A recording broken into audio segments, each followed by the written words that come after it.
ఏం సమస్య ఉంటుందిరా? మంచి హాస్పిటల్లో పెట్టాం, మంచి డాక్టర్స్ ఉన్నారు, పేషెంట్ పక్కన ఒక అటెండర్ ఉంటే సరిపోతుంది.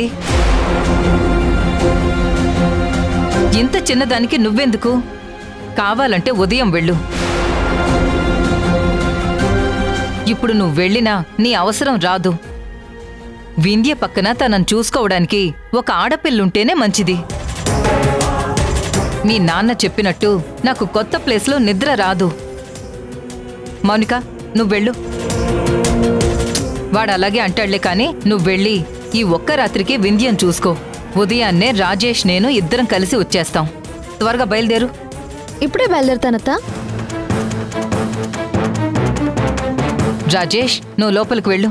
ఏమండి, వాడిని లోపలికి తీసుకెళ్ళండి. రారా రా.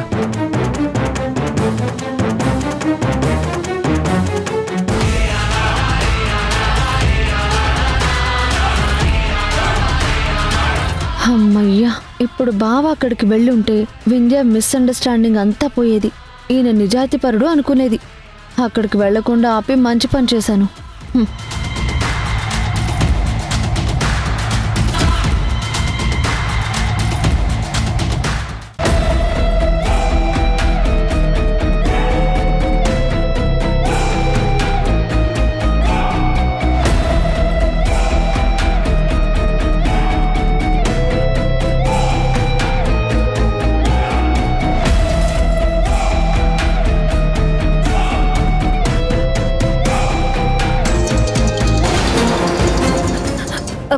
Hello Monica. సిస్టర్, నువ్వింకా నిద్రపోలేదా? అబ్బా, నువ్వు వెళ్ళావు. నాకెప్పటికప్పుడు అప్డేట్ చేస్తానని చెప్పావు కదా. నువ్వు ఫోన్ చేస్తావని నేను వెయిట్ చేస్తూ ఉన్నాను. నా ఇంట్లో నా భర్తతో పాటు సంధ్య ఉంటే నాకు అసలు ఎలా నిద్ర పడుతుంది? అసలు అక్కడ సిచ్యువేషన్ ఏంటి?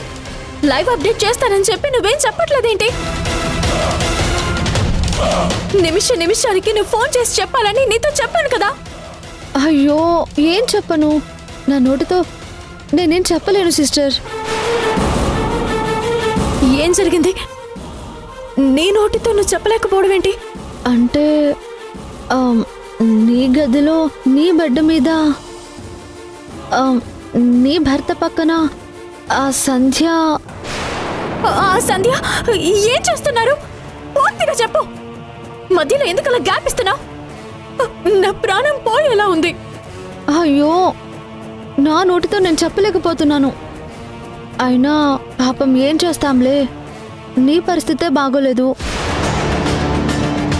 అత్తయ్య మావయ్య లోపల నిద్రపోతున్నారు. ఇంకా వాళ్ళిద్దరూ కోరుకుంటున్న రోజు వచ్చేసింది. నీ కాళ్ళు వాళ్ళు విరగొట్టారు, లేకపోతే నీకు నువ్వే విరగొట్టుకున్నావో తెలియదు, కానీ నీ కాలు విరగడం వాళ్ళకి భలే కలిసొచ్చింది. నీ బెడ్ పైన నీ భర్తతో సంధ్య. అవ్వా, నా నోటితో నేను చెప్పలేనమ్మా. అసలు నేనైతే ఎగస్ట్రాల్ చూడలేకపోతున్నాను.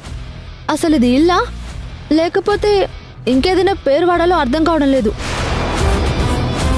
వదిలేలే, ఇప్పుడు నేను పూర్తిగా చెప్పినా అక్కడ నువ్వు ప్రశాంతంగా ఉండలేవు.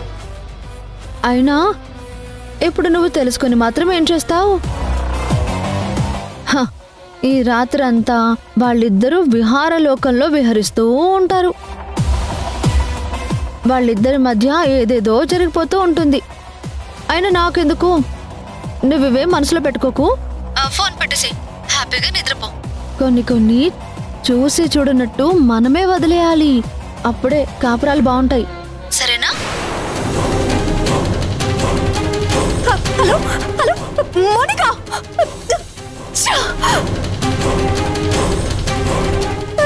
ఏంటిది? నా భర్తతో పాటు ఆ సంధ్య? లేదు, అలా జరగడానికి వీల్లేదు. ఆ సంధ్య ఇంతకి బలి తగ్గించిన తర్వాత నా కాలే కాదు, నా ప్రాణం పోయినా నా కాపురం నిలబెట్టుకోవాలి. డాక్టర్, డాక్టర్, నువ్వు ఇలాగే మాట్లాడితే నీకు మత్తు ఇంజెక్షన్ ఇచ్చి పడుకోబెడతాం. వద్దు, డాక్టర్ని పిలిస్తే నాకు మత్తు మందించి నన్ను ఇక్కడే లాక్ చేస్తారు. ఏదో ఒకటి చేసి నేను ముందు ఇక్కడి నుంచి బయటపడాలి.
ఏంటి తల్లి, నేను నిన్ను త్యాగం చేసింది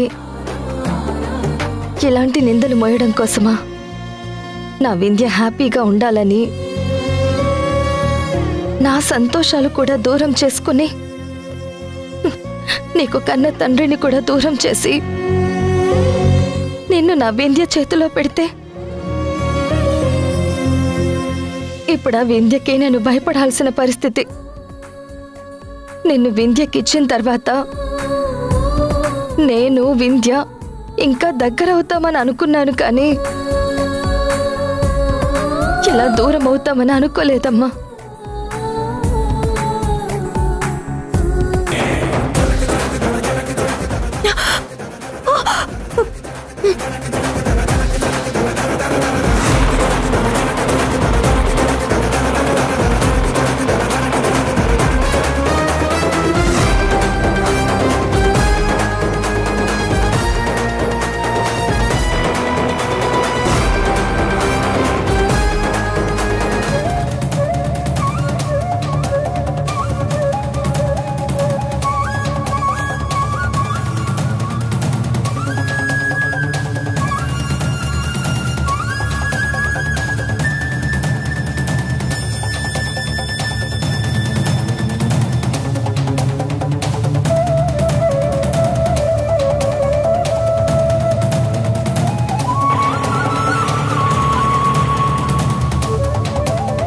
నీలాంటిది పక్కనుంటే ఎన్ని కాపురాలు కూలిపోతాయో, ఎన్ని జీవితాలు నాశనం అయిపోతాయో, ఎన్ని తాళిబొట్లు తెగిపోతాయో నాకే భయం వేస్తుంది.